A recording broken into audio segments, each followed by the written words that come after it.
Recording in progress. En nombre de Dios y la patria se abre la Comisión de Derechos Humanos, Nacionalidad y Ciudadanía. Muchas gracias. Primer punto de la tabla, cuentas. Querida secretaria. Gracias, señor presidente. Tenemos una correspondencia del doctor Juan Pablo Rojas, académico investigador de la Escuela de Psicología de la Universidad de Finisterre, en la que solicita ser recibido por la comisión para exponer su opinión respecto al proyecto de ley en tabla. Tenemos un correo del señor Robinson Christie, quien solicita ayuda para que termine la huelga de hambre que está realizando don Emilio Briceño, con el fin de reponer la hospitalización domiciliaria de su hijo que padece AME, atrofia muscular espinal. Solicita que se hagan las gestiones al Ministerio de Salud. Una invitación de Gendarmería de Chile a la ceremonia de egreso subteniente promoción 21-22 y gendarme promoción 22 a realizarse el 27 de diciembre del presente año. Y finalmente el informe del investigador de la Biblioteca del Congreso Nacional, señor Jaime Rojas, denominado marcador no binario de género en documentos oficiales de identidad, experiencia comparada. Esto a raíz de una solicitud del senador Kuchel que está en la presentación. Sí. Bueno, sobre la tabla, ¿alguna opinión de la senadora y el senador? Recording in progress. No, perfecto. Yo solo pediría que la investigación de don Jaime le hiciera llegar a cada uno de los correos de los senadores componentes de la comisión, por favor. Gracias. Segundo punto entramos a la tabla, entonces. El señor presidente pone en discusión el proyecto de ley que modifica diversos cuerpos legales con el objeto de otorgar reconocimiento y protección a las personas intersexuales. Para ello está invitada la jueza, presidenta del segundo juzgado de familia de Santiago y máster en tutela judicial de género y menores de la Universidad de Jaén, España, la señora Mónica Geldres, y la expresidenta de la filial de urología pediátrica de la Sociedad Chilena de Urología y uróloga pediatra del Hospital Ezequiel González Cortés, doctora Francisca Jankovic. Muchas gracias, secretaria. Antes de dar la palabra, tengo que dar una explicación a la comisión. Porque yo soy miembro de otra comisión también, entonces hay una comisión conjunta de salud y trabajo, porque tenemos que votar un proyecto. En algún minuto yo me voy a ausentar y el senador Kuchel va a continuar con la presidencia, ¿ya? Y quiero agradecerles a ustedes que hayan aceptado venir a exponer y a entregarnos todo lo que son sus conocimientos para poder tener una mejor base de decisión respecto del proyecto de ley que estamos tratando. Y muchas gracias. Para no dilatar y perder tiempo, aprovecharlo de la mejor forma, entonces le cedo a ustedes la palabra a la jueza presidenta del segundo juzgado de familia de Santiago y máster en tutela judicial de género y menores de la Universidad de Jaén, España, señora Mónica Geldres. Le reitero los agradecimientos. Muchas gracias por la invitación, señor presidente, y por su intermedio a los demás senadores y miembros de la comisión. Lo primero que me gustaría referir y directo al boletín es señalar cuál es el objeto y quiero hacer la diferencia entre el objeto, los fundamentos del proyecto y finalmente lo que termina siendo el proyecto. La idea matriz, ¿no? Y el proyecto pareciera concreto en términos de que busca otorgar reconocimiento y protección a las personas intersexuales. Ese es el objeto concreto, ¿no? Pero cuando revisamos los fundamentos del proyecto, vemos que cierto, es mucho más ambicioso, pone énfasis en las personas menores de edad, ninguna de esas cuestiones se ve reflejada finalmente en la normativa que se modifica. Y muy cortito, ¿qué es lo que nos dice? ¿No? Va recuperando lo que se ha visto hasta hoy. Refiere que debe ser superada la visión patologizante. Tenemos una profesional aquí que nos hablará seguramente de aquello que existió durante todo el siglo XX, ¿cierto? Y que consideraba a las personas intersexuales como personas incompletas, ¿no? Y que debían ser reorientadas al sexo al cual pertenecían. Luego recoge el pronunciamiento de la comunidad internacional respecto a la falta de reconocimiento. Yo pienso que la oportunidad de poder hablar de las personas intersex ya es beneficioso. ¿no? Visibilizar esta temática es muy, muy relevante. Entonces también lo hace los fundamentos del proyecto. Recoge también la sugerencia, da algunas normativas de derecho cierto comparado, también se hace cargo de la falta oficial y pública de estadísticas, de frecuencia, número de nacimiento de personas intersexuales. El INE deja fuera deliberadamente a las personas intersexuales. Refiere también la falta de garantías específicas de no discriminación a personas intersexuales y hace presente que la ley 21.120, pese a consagrar los principios de interés superior, autonomía progresiva, restringe sí el derecho de autodeterminación, porque como lo tenemos ahora, lo limita a la solicitud de cambio cierto de sexo y nombre registral desde los 14 años. Entonces, cuando uno ve los fundamentos del proyecto, ya no se encuadra mucho en el objeto, y cuando vemos finalmente lo que el proyecto propone, ¿no? Y las modificaciones que propone, la primera de ellas es incorporar una tercera opción registral como no binario. Esa es una, en resumen, extendiendo el principio de no patologización, ¿cierto?, de las personas intersexuales no binarias y con características sexuales diversas, y luego la modificación que hace a la ley 20.609, la ley Zamudio. Entonces, ¿qué es lo que ocurre? Cuando nosotros estamos incluyendo estos conceptos como características sexuales diversas, estatus no binario e intersexual, nos obliga necesariamente a modificar el artículo primero de la ley 21.120 y desde el artículo primero, desde la definición, a todo el articulado, no solo de esa ley, sino que vamos a tener que verificar, ¿cierto?, qué otras normativas, qué otros cuerpos legales se modifican al alero de haber incluido, cuestión que no lo dice y no lo contempla, porque la ley está realizada en clave binaria, ¿no? El inciso segundo del artículo primero dice que para efectos de esta ley se entenderá por identidad de género la convicción personal e interna de ser hombre y mujer. Entonces, cuando se permite, ¿cierto?, en el registro una tercera categoría de no binario, lo que estamos señalando, entonces, estamos ampliando lo que entiende la ley por el concepto de identidad de género, ¿no? Así, la identidad de género es binaria cuando una persona se identifica, ¿cierto?, como mujer o como hombre, y será no binaria cuando no se identifique ni como hombre ni como mujer o como ambos de manera permanente o no, y ahí entre otros conceptos. Por eso, lo primero que es relevante es que no podemos no hacer mención en el proyecto de ley de definiciones que son relevantes. O sea, este proyecto de ley debería contar con definiciones de lo que de partida es lo que habla intersex, lo que es no binario, lo que son las características sexuales, conceptos de los que se trata la modificación legal, pero que para que nos permita tener un lenguaje común. Porque lo comentábamos, ¿no? Se confunde mucho lo que es ser trans, lo que es binario, lo que es intersex o binario. A veces la norma, ¿cierto?, pareciera que los confunde. Entonces, eso es lo primero. Definiciones claras, tampoco se puede generar una categoría. Hay observaciones, habría que revisarlo, y de todo esto pienso, además, y lo quiero decir desde ya, que no se puede hacer a espaldas de la comunidad intersex. O sea, aquí deberían estar sentados permanentemente ellos, ¿no? Para que pudieran, como nosotros desde lo jurídico vamos a poder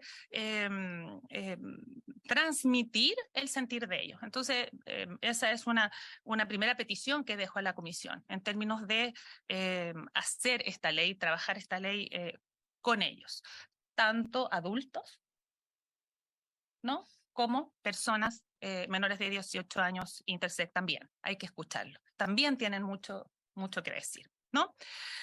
Y no solo, como señalaba, hacer una revisión del artículo primero, sino que tenemos que revisar toda la ley 21.120 y hay que revisarla pormenorizadamente para que sea coherente el texto legal, ¿ya? Porque la inclusión del estatus no binario choca con el binarismo con el que está construido esta ley, ¿no? Es una contradicción, a mi juicio, sistémica, y esto nos debe llevar además a lo que yo señalaba, que es un efecto dominó. Aquí, al incluir la identidad de género no binaria, vamos a tener que modificar el Código Penal, hay que revisar bien el Código Civil, ¿no?, y tantas otras normas que escapan de lo que podemos hacer hoy en la sesión, pero son cuestiones que se debe revisar.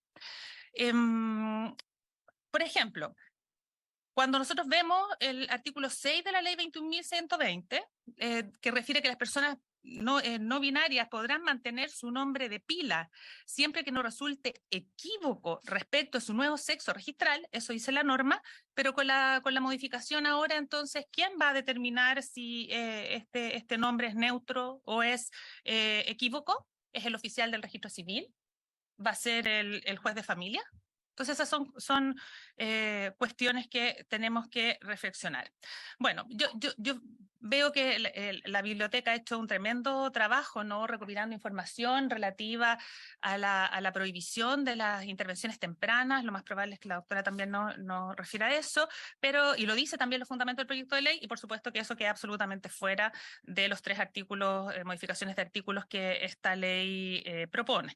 Y se debería incorporar entonces la prohibición expresa de las intervenciones quirúrgicas que no son necesarias desde el punto médico, ¿cierto?, a personas menores de edad intersex.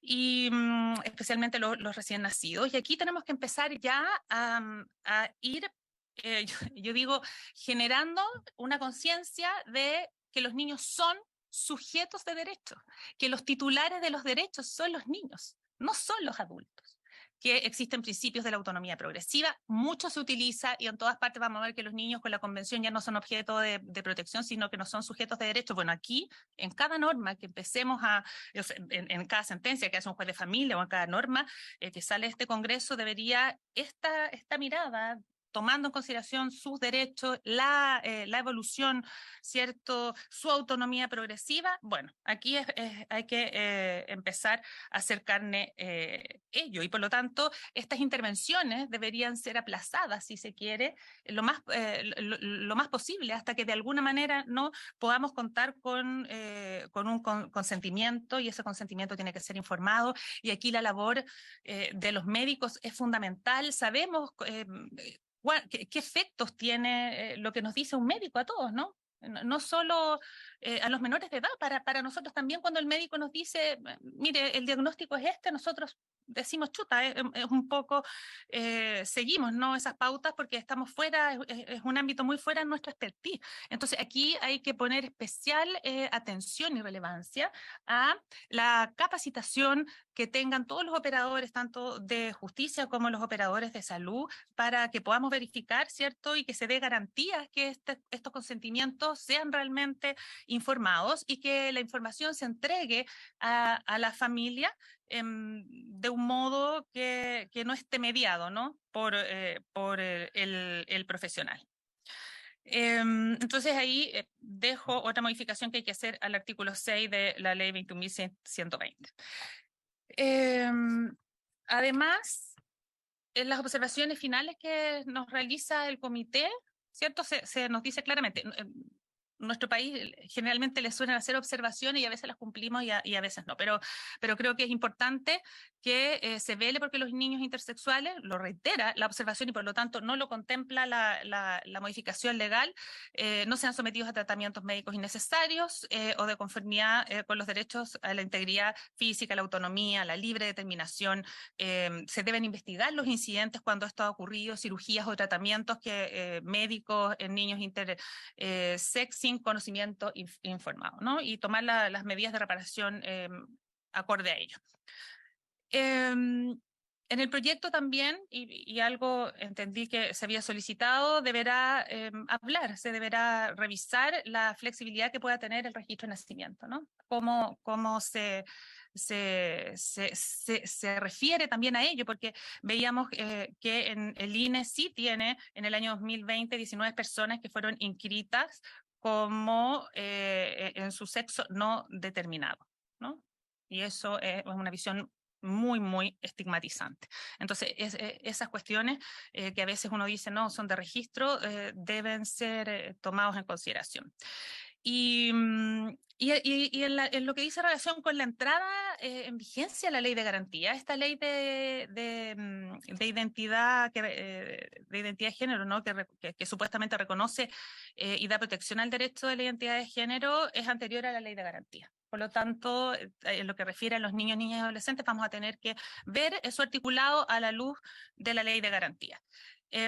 Por ejemplo, el artículo 26 de la Ley de Garantía reconoce el derecho a la identidad de niños, niñas y adolescentes. No restringe el derecho de identidad a los adolescentes, ¿no? Y eso sumado a la luz de la normativa nacional, el derecho a la identidad es un derecho fundamental que está implícito en la convención, en nuestra convención, y por lo tanto, a mi juicio, se debería terminar con el procedimiento judicial a que alude el artículo 2 y siguientes de la 21.120 para los adolescentes, ¿no? Aquí ya los adolescentes hay, ¿no? Normas de autodeterminación. Ellos tienen facultades de reconocer hijos, tienen facultades de hacer testamento. El nuevo artículo 50 de la Ley de Garantía los hace parte de los procedimientos que los involucra, pueden designar abogados y por lo tanto el procedimiento judicial respecto de ellos no se justifica, ¿no? Y la autodeterminación, que es un derecho derivado de lo que partía hablando, autonomía progresiva, el niño como sujeto de derechos, es un resultado de ellos. Por lo tanto, la ley debemos mirarla a la luz de la ley de garantía y los niños deberían autodeterminarse desde que son adolescentes. Y repensar un poco respecto a los menores de edad, si dejamos el procedimiento ajustado, el procedimiento hay que ajustarlo, ¿no? Hemos visto en lo que ha ocurrido desde que existe, que nosotros lo tomamos como un procedimiento voluntario, es mucho más liviano, ¿no? Para el niño se han hecho protocolos para que desde el ingreso a la causa, del ingreso a la causa o la recepción del niño, ¿cierto? Y su familia sea acorde a su interés superior. Ese perfeccionamiento, esas capacitaciones deben realizar. Y aquí, y si no se toma esa opción, entonces vamos a tener que ir modificando bien la norma, porque si nosotros vemos dentro de los principios está en el artículo 5º, ¿no? El principio de la autonomía progresiva, que refiere a la ley, todo niño, niña y adolescente podrá ejercer sus derechos por sí mismo en consonancia con la evolución de sus facultades, dice el padre, la madre, representante legal o quien lo tenga legalmente a su cuidado, ¿cierto? Deberá prestarle orientación. O sea, aquí nos dice que la persona que detenta el cuidado personal del niño, ¿no? Y quien lo tenga legalmente a su cuidado, además del representante legal, es quien lo va acompañando. Pero si nos vamos nosotros al procedimiento, ¿cierto? Y vemos quién tiene legitimación activa, aquí se quedan fuera todos aquellos que son los que generalmente cuidan. Por ejemplo, las abuelas, ¿no? Padres que no están, tenemos a las abuelas que no tienen la representación legal, pero son ellas quienes ejercen el cuidado. Por lo tanto, habría que modificar ahí en lo relativo a la legitimación activa. Sin perjuicio de reiterar que con la ley de garantía existe el derecho a accionar. ¿Por qué no? De un adolescente, ¿no? Entonces, de todas maneras que en términos de legitimación activa habría que hacer aquella modificación, ¿no? Otra cuestión que es relevante es que en la ley de garantía, y esto también debe ser modificado, sin perjuicio de que ya referí cuál es mi opinión en general, que esto debería ser un procedimiento administrativo, respecto de ello exige la norma que el solicitante, esto es el representante legal, deba expresar las razones conforme a las cuales a su juicio, ¿no? O sea, a juicio del representante legal, la pretensión hecha valer es beneficiosa para el adolescente entre 14 y 18 años. O sea, esa intermediación del representante legal debería ser eliminada. Todo esto especialmente a la luz de la ley de garantía, y debería incorporarse también en el artículo 5º una mención expresa en el artículo 5 letra B de la 21.120, la mención expresa al artículo 8 de la ley de garantía, que desarrolla el principio de igualdad y no discriminación. ¿Ya? Reiterar que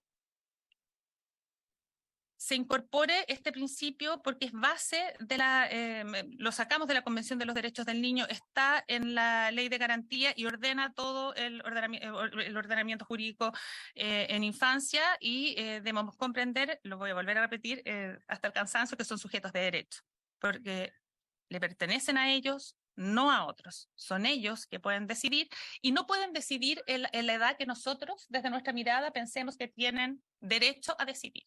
O sea, esto no es 14 años y desde ahí para arriba, sino que debe verificarse a la luz de su autonomía progresiva. ¿Ya? Es así como se deben interpretar además los principios. Tema aparte y que también me gustaría dejarlo en la comisión porque se encuentran en una situación aún más compleja y en una situación de mayor vulnerabilidad son los niños que están separados de su medio familiar y comunitario en residencia, donde puede ser una residencia religiosa, por ejemplo, y ahí tenemos el problema hoy de que el cuidado personal lo detentan los directores de la residencia, ¿no? Pero no tienen la representación legal ellos. Entonces, ¿en qué situación se encuentran? ¿Sabemos cuántos niños intersex existen en las residencias? ¿No? ¿O cómo lo viven ellos? ¿Quién los acompaña a ellos?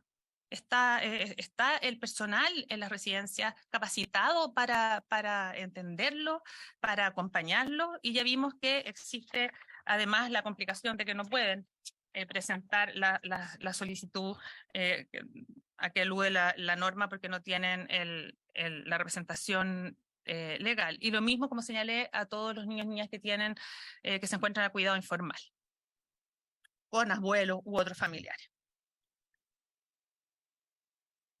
Tampoco ellos tienen la legitimación activa. Entonces, y ya para ir terminando, se requiere además que se aseguren todos los procedimientos de acompañamiento psicoeducativo, especialmente a las familias. Para las familias estos son temas bastante difíciles. Revisando, ¿cierto?, lo que existe hoy en tramitación en el Congreso y con ayuda, creo que es importante, ya lo decían los representantes de Justicia y de Salud, existe el boletín 12.748 del 2017, ¿cierto?, que es que fortalece la ley 20.609, entonces tenemos ahí dos proyectos en tramitación, pero a mí me gustaría que también pudieran revisar el proyecto de ley que es el boletín 14.985-34, que modifica la ley 21.120, o sea, exactamente la temática de la que estamos hablando acá, ¿no? Pero reconoce y da protección al derecho de identidad de género y diversos cuerpos normativos. Además, en este proyecto reforma integralmente la ley 21.120. Y aquí sí, su objetivo es el reconocimiento de la identidad de género. Establece un marco general para garantizarlo, busca consagrar la protección de la autonomía y diversidad corporal respecto a las características sexuales de cada persona. Entonces creo que aquí hace un catálogo de definiciones a la luz de los antecedentes internacionales, ¿no? Hay 23 modificaciones a la ley 21.120, pero lo más importante es que saca este concepto, porque si lo vemos, esta ley es el primer paso, ¿no?, que dio nuestro país. Pero si ustedes lo ven con detención, aquí no existe un derecho efectivo donde se esté reconociendo la identidad de género, sino que lo que se reconoce es el derecho a la identidad de género, en tanto es la facultad que tiene toda persona cuya identidad de género no coincida con su sexo y nombre registral de solicitar la rectificación de esta. Entonces, eso restrictivo, en este boletín que les comento, se termina con esa restricción y hace una definición completa y general a todo el cuerpo normativo, pasando por efectivamente lo que es su objeto. Y lo último que me gustaría decir es que el rol educativo que hace el legislador no puede no tomarse en consideración, porque si nosotros pretendemos aprobar un proyecto de ley de la manera que está presentado entonces nos saltamos todo esto, ¿no? Nos saltamos y lo ponemos, ponga además una tercera categoría no binario, y todas estas discusiones que son necesarias de entregar a quienes luego reciben la norma y deben aplicarla, se hace muchísimo más más difícil. Yo sé que en nuestro país a veces hay temas que nos cuestan, es difícil, ¿no? Tenemos miradas, tenemos posturas distintas, pero creo que de esto se trata el Congreso, de dar estas discusiones, ¿no? De poner todos los puntos de vista sobre la mesa, pero de ninguna manera intentar por secretaría, ¿cierto?, establecer que existe una identidad de género que no corresponde o no basta con esta mirada binaria que tenemos en todo, porque esto es transversal en todo. Entonces, si estamos efectivamente reconociendo que dentro del derecho a la identidad existe aquellas personas que no se identifican con estos cánones culturales de masculino, femenino, eso tenemos que hacerlo de cara en la discusión. Eso. Muchas gracias. Doña Mónica. ¿Tiene algo No. que consultar? Yo quiero consultar, señora jueza, respecto de estadísticas. ¿Tiene estadística usted de los casos? ¿Hay algún lugar o alguna circunstancia que haga que estos casos sean más frecuentes en un lugar, en un tiempo, no sé? ¿Cuál es la experiencia internacional? Y usted acá mencionó que en el año 2020 se registraron 19 personas en el INE. ¿Ese es el número? Ese es el dato encontrado. Sí. Sí, hola, buenas tardes. Mira, datos oficiales realmente no existen. Se estima que la incidencia, dependiendo de la definición, porque la definición de intersexualidad es una definición que es bastante amplia, entonces es ahí donde podemos tener grandes variaciones en cuanto a la incidencia real de esta condición. Se estima que es aproximadamente uno en 4.000, unos 2.000 recién nacidos vivos. Los casos que han quedado con sexo registral indeterminado en el registro civil probablemente son aquellos casos en los cuales la asignación de sexo ha sido más compleja desde el punto de vista médico, que son casos, yo diría, aún más infrecuentes, en los cuales nosotros recomendamos a las familias el sexo registral indeterminado hasta que se realicen todas las investigaciones pertinentes, que podamos dar una recomendación con mayores antecedentes antes de hacer una asignación de sexo que pudiese ser equívoca. Entonces yo creo que esos casos, que son poquitos, representan justamente aquellos casos más complejos desde el punto de vista médico, en los cuales nosotros como profesionales hemos recomendado a las familias hacer la inscripción como indeterminado hasta que se realicen todas las investigaciones pertinentes para poder dar una opinión fundada. Muchas gracias. Entonces le ofrezco la palabra a usted, doña Francisca Yankovic. Gracias. Mira, yo no sé, voy a compartir y quizás vamos a tener algunos problemas con el audio. Espero que no.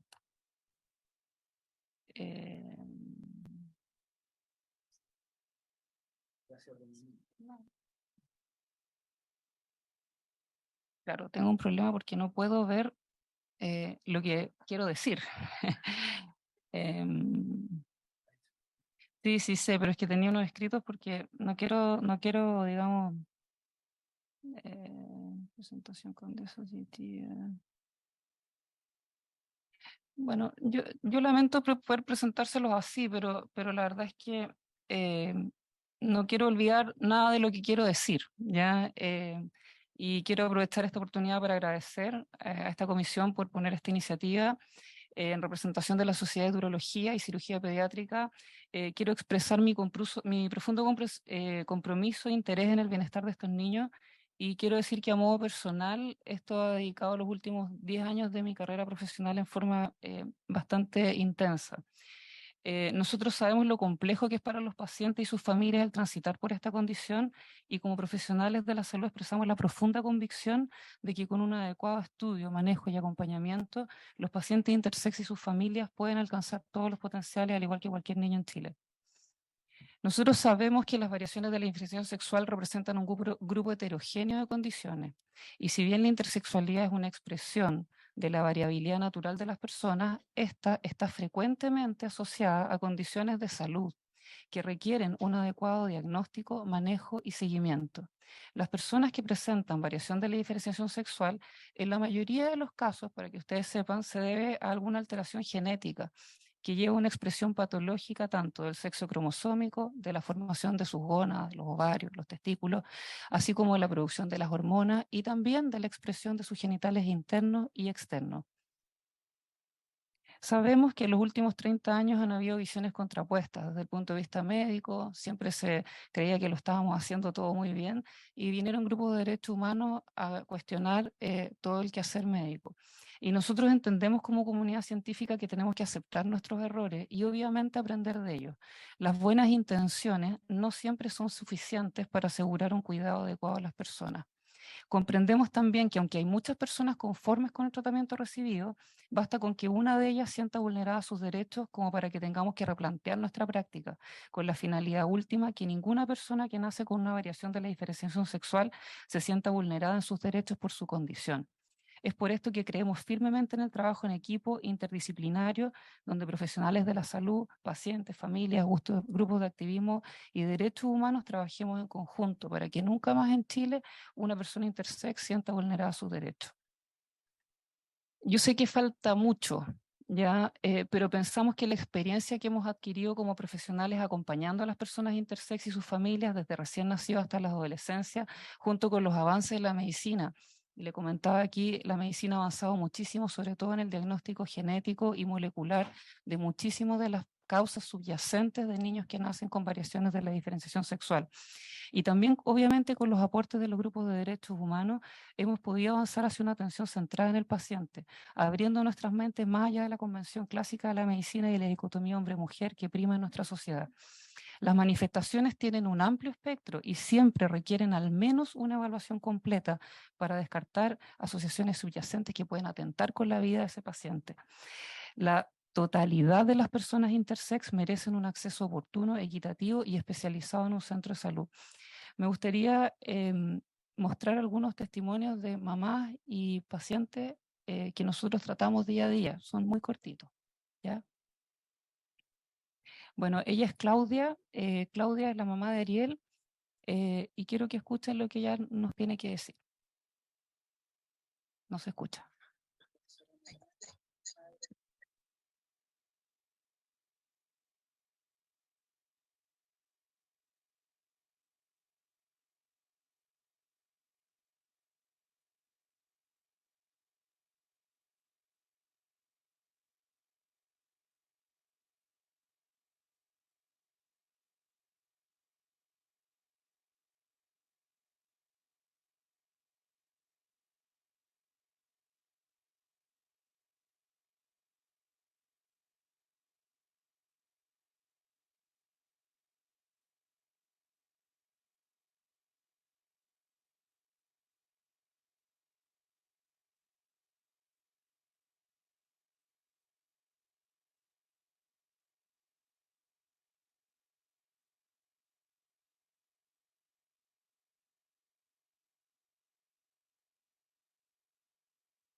Bueno, ella es la mamá de Ariel y como les decía, Ariel nació con una variación de la diferenciación sexual que era secundaria a una mutación de un gen que codifica una proteína que se llama SF1. Por Ariel se estudió la familia, toda la familia era portadora de este gen y esto fue muy relevante puesto que la hermana mayor de Ariel, gracias al estudio adecuado de su hermano, se permitió evitar o permitir, en el caso de ella, que tuviera fertilidad, porque se asocian las mujeres a falla ovárica prematura. Entonces, si no hubiésemos tenido el diagnóstico, la hermana mayor de este chico probablemente no hubiese podido ser mamá, pero ahora que tiene el diagnóstico va a poder hacer las acciones pertinentes que busquen preservar la fertilidad también en ella. Así que ese es, por ejemplo, uno de los ejemplos. Tengo otro caso que es el caso de Michelle. Michelle es una paciente adulta que llegó a mi consulta, tiene 27 años, y ella también fue tratada quizás en otra época. Y bueno, y me gustaría que escucharan lo que ella me dijo.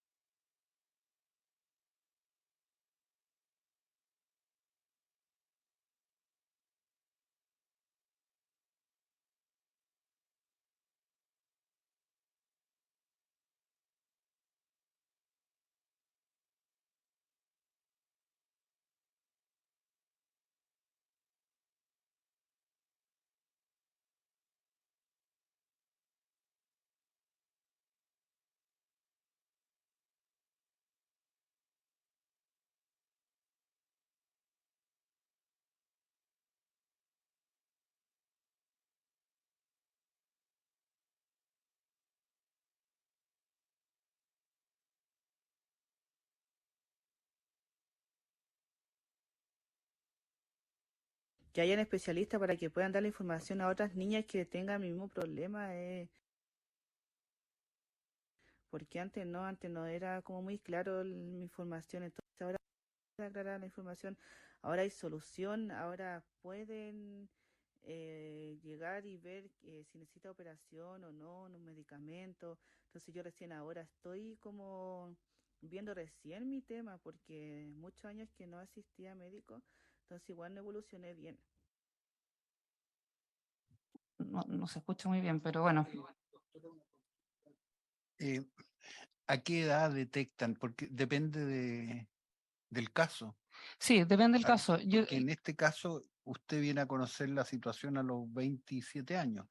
Claro, el caso de Michelle es una paciente que se conoce el diagnóstico hace mucho tiempo, pero lo importante que quería transmitir con su testimonio era que hay muchas pacientes, sobre todo que quizás fueron tratadas hace 20, 30 años atrás con una visión diferente a la que tenemos actualmente en la medicina, en la cual la información que se les otorgaba con respecto a su condición, a las implicancias de salud que eso podía tener, son absolutamente diferentes a las que tenemos actualmente. La mayor parte de los pacientes que nacen con variaciones de la diferenciación sexual se diagnostican al momento de recién nacido. Sin embargo, igual hay un porcentaje de pacientes que se diagnostican en forma más tardía, que son una minoría, pero la mayoría se diagnostican en el periodo recién nacido. Y por eso que nosotros reforzamos la importancia de la creación de centros de excelencia o de derivación de estos casos. Bueno, no sé si se escucha tan mal que no sé si vamos a poder seguir escuchando a mis pacientes, pero ¿Hay que revisar todos los casos no, que no, se han tratado hace tiempo o no? no, ¿usted dice en qué sentido? En el sentido que se hubieran equivocado, que hubiera sido insuficiente el No, yo diagnóstico. diría que la historia dice que la gran mayoría de los pacientes que han recibido tratamiento están conformes con su tratamiento, esa es la verdad. Pero como dije al comienzo, existen personas que están disconformes y yo creo que vuelvo a reiterar mi compromiso como profesional, que basta que una de ellas esté disconforme como para que nosotros tengamos que revisar lo que estamos haciendo con la finalidad de mejorar. Y es por eso que como sociedad científica aplaudimos esta iniciativa, pero vemos con preocupación algunos de los puntos.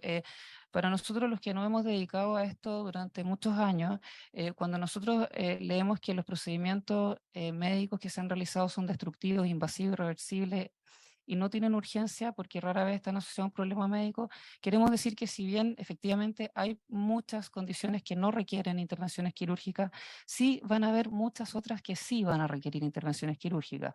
Por ejemplo, estos chicos tienen con mayor frecuencia hernias inguinales, que es donde se puede atascar el intestino, pueden tener testículos no descendidos, que si no se realiza el descenso testicular, el paciente va a perder la fertilidad. También en el caso de las niñas que nacen con hiperplasia renal congénita, tienen conectada la vagina con la uretra y estas pacientes no pueden menstruar, lo cual lleva a endometriosis, infertilidad, dolor pelviano crónico y obviamente que atenta contra su capacidad fértil, que estas mujeres son absolutamente fértiles.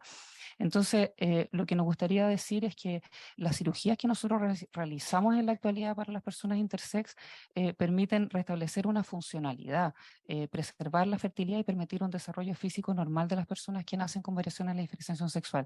Eso es lo que persiguen las intervenciones quirúrgicas que actualmente nosotros realizamos en los niños y niñas que nacen con intersexualidad.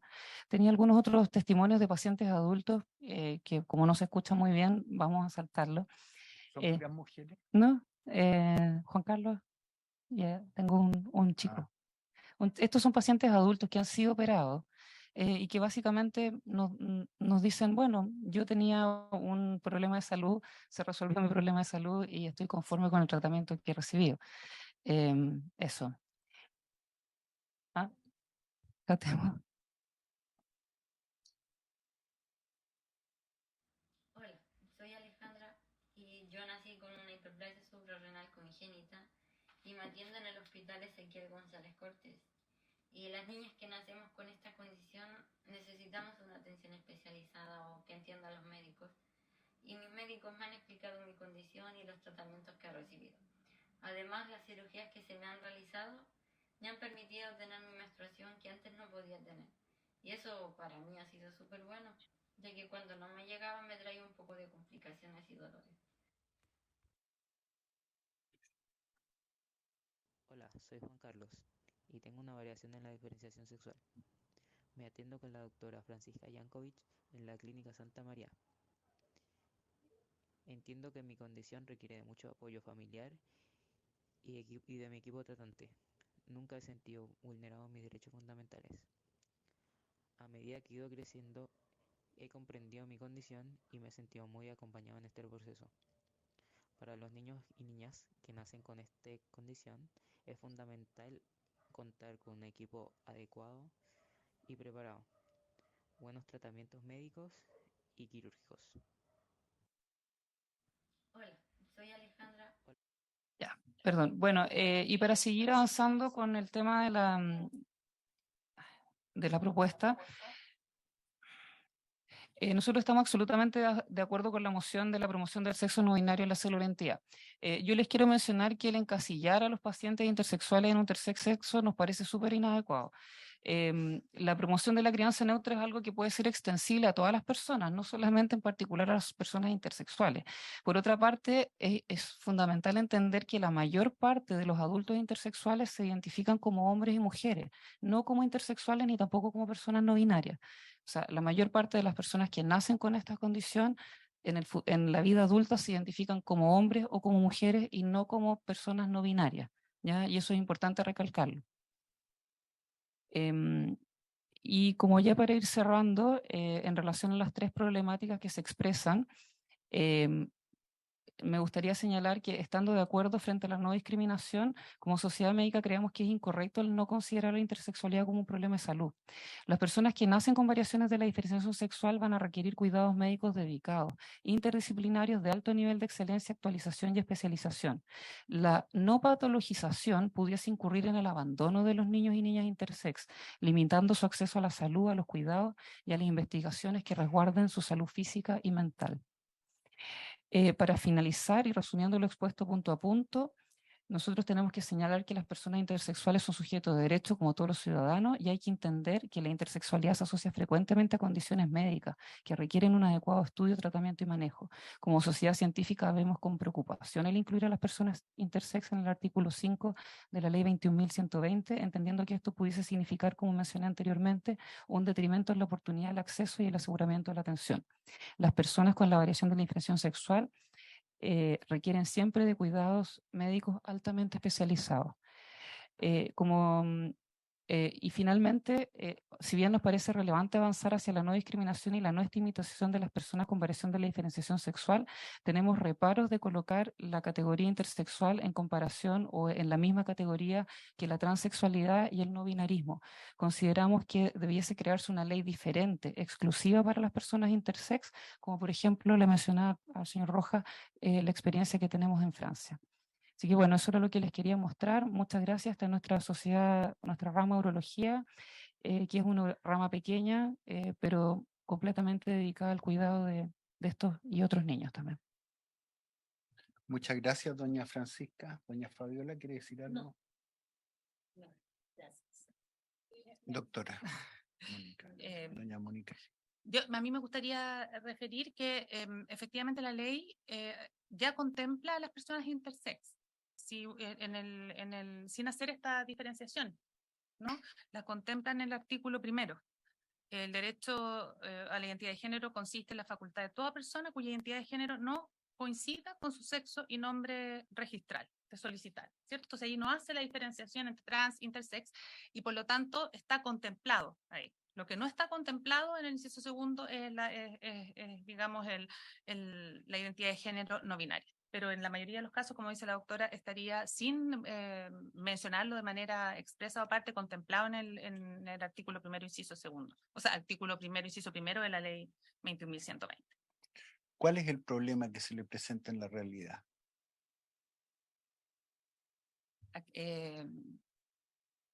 ¿Cuál es la dificultad? Las pocas dificultades, por lo que ustedes me están señalando.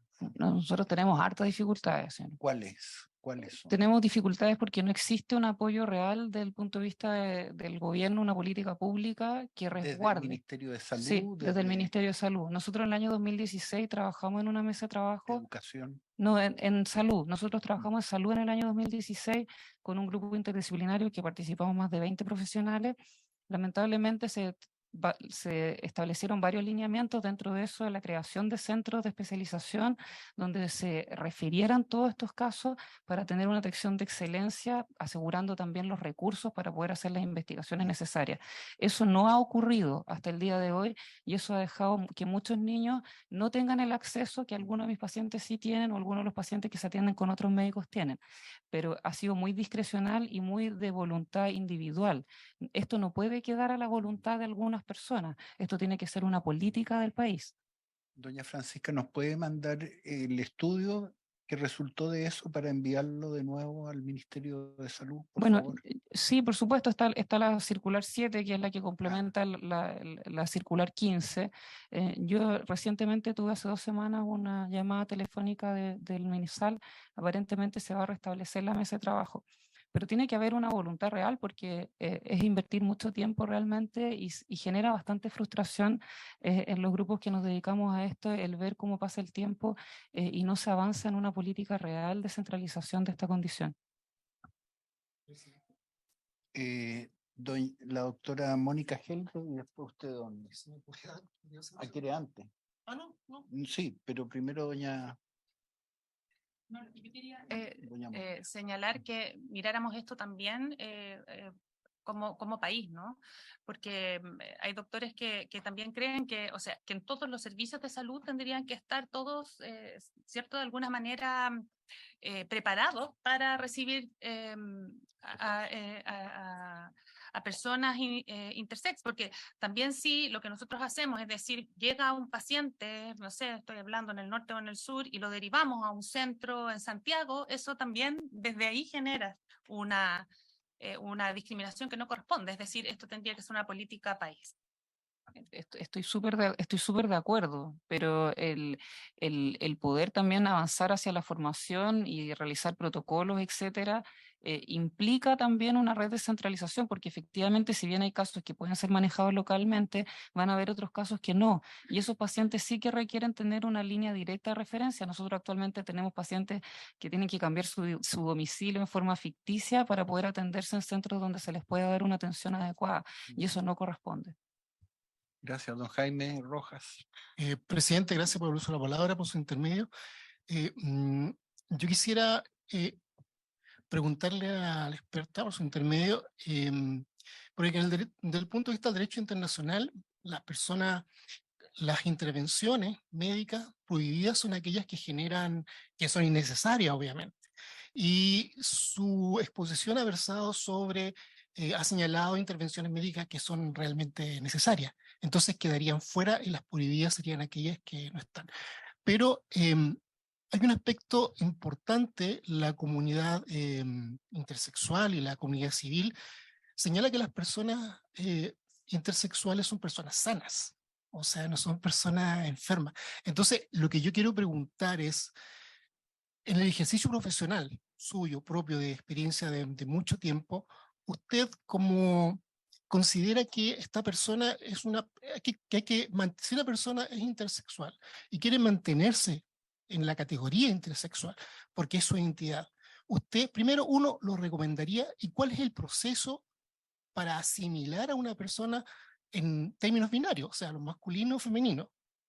Esa es mi pregunta, no sé si me di a entender. Sí, con respecto como a lo primero que menciona como el tema de la enfermedad, bueno, depende cómo definas enfermedad, que también podríamos sentarnos a conversar eso. Yo creo que efectivamente los pacientes, las personas que tienen o que nacen con variaciones de la diferenciación sexual, es efectivamente un proceso que pudiese ser considerado como una enfermedad, en todo puesto que hay una alteración cromosómica genética que conlleva a una expresión anormal de los hormonas, etcétera. Entonces, si bien la expresión fenotípica, es decir, cómo se expresa esa variación genética patológica, pudiese ser considerado dentro del espectro de la normalidad y no siempre requerir algún accionar médico, en muchas ocasiones esa expresión va acompañada de procesos patológicos, como por ejemplo la formación de tumores,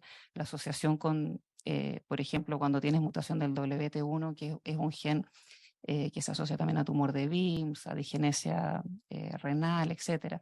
Entonces, desde el punto de vista médico, nosotros podríamos considerar que las personas que nacen con variación en la inflexión sexual tienen un proceso que requiere tratamiento y por ende pudiese ser considerado perfectamente como una enfermedad, sin estigmatizarla, porque como puede ser cualquier otra, es muy diferente la estigmatización de la enfermedad versus el decir esta es una condición que requiere un manejo, un estudio y un tratamiento y un seguimiento dedicado, cuidado, etc. La segunda parte de la pregunta, eso me fue. Por su intermedio, presidente, ¿cómo usted realiza el proceso práctico? O sea, llega una persona que se puede, la intersexualidad, depende en la doctrina internacional, se puede advertir al nacimiento, que es lo más normal, creo, durante la niñez, incluso las personas adultas. ¿Cómo usted realiza, cómo se realiza en la práctica ese procedimiento? Llega un paciente que es determinado como que tiene una condición intersexual. ¿Cómo se realiza, cómo usted recomienda que se asimile a uno de estas dos categorías binarias, o hombre o mujer? O si dice, o si usted ve que esa persona es una persona intersexual y elige ser intersexual. Bueno, gracias por la pregunta, que es súper difícil de contestar en tan breve tiempo, pero nosotros lo que hacemos es hacer investigaciones exhaustivas desde el punto de vista de la potencial fértil del paciente, el perfil hormonal del paciente y también mientras nosotros podamos categorizar mejor la condición que subyace a ese niño o niña o persona, nosotros podemos también establecer, entre comillas, un pronóstico de cuál va a ser con mayor probabilidad su identificación de género. Puntualicemos que incluso un recién nacido que no presenta ninguna variación también es un sujeto que puede tener una disforia de género en la edad adulta, digamos. Me explico, ¿cierto? Entonces, nosotros sabemos que dependiendo de la condición, por ejemplo, las niñas con hiperplasia subrenal congénita que dan cuenta de cerca del 40% de las personas que nacen con variaciones de la diferenciación sexual en Chile, nosotros sabemos que ellas se identifican sobre el 90% como mujeres. Entonces, a la luz de eso, la recomendación cuando nace una paciente con una hiperplasia subrenal congénita es la asignación a femenino, porque en un 90% de posibilidades, a la luz de la historia, se va a identificar como mujer. Lo mismo ocurre, por ejemplo, con otras condiciones como la insensibilidad androgénica completa, el cual casi el 100% se identifica como mujer, o el déficit de 5-alfa reductasa, el 80% se identifica como varón. Entonces, mientras más acucioso sea el estudio de ese niño, niña, persona, nosotros vamos a poder llegar a un grupo diagnóstico en el cual tengamos la capacidad de hacer una predicción. Y efectivamente, para no quitarle, como se dice, el poto a la jeringa, hay un grupo de pacientes en los cuales la situación es muy compleja, en puesto que pueden existir esta situación en la cual el error o la asignación incorrecta sea más alta. Y en esos pacientes lo que nosotros les recomendamos a la familia, dentro de lo posible, es una crianza ojalá lo más neutra posible, entendiendo que nuestra sociedad aún no está preparada para la crianza no binaria.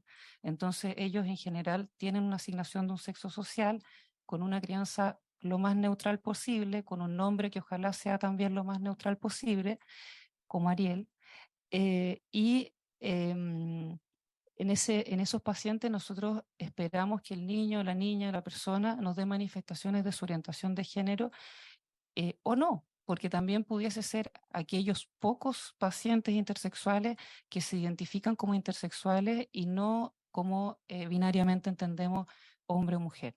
No sé si le contesté la pregunta. Muchas gracias. Yo creo que ya estamos en la hora. Quiero agradecer a la señora jueza y a la señora doctora, muy ilustrativo para nosotros. Y tal vez vamos a tener que invitarlos de nuevo, pero veo que se hace necesario invitar a más personas también, como lo habíamos acordado en la sesión, y lamento que no estén mis colegas senadores, pero ellos van a conocer lo que ustedes nos han expuesto. Muchas gracias. Se levanta la sesión.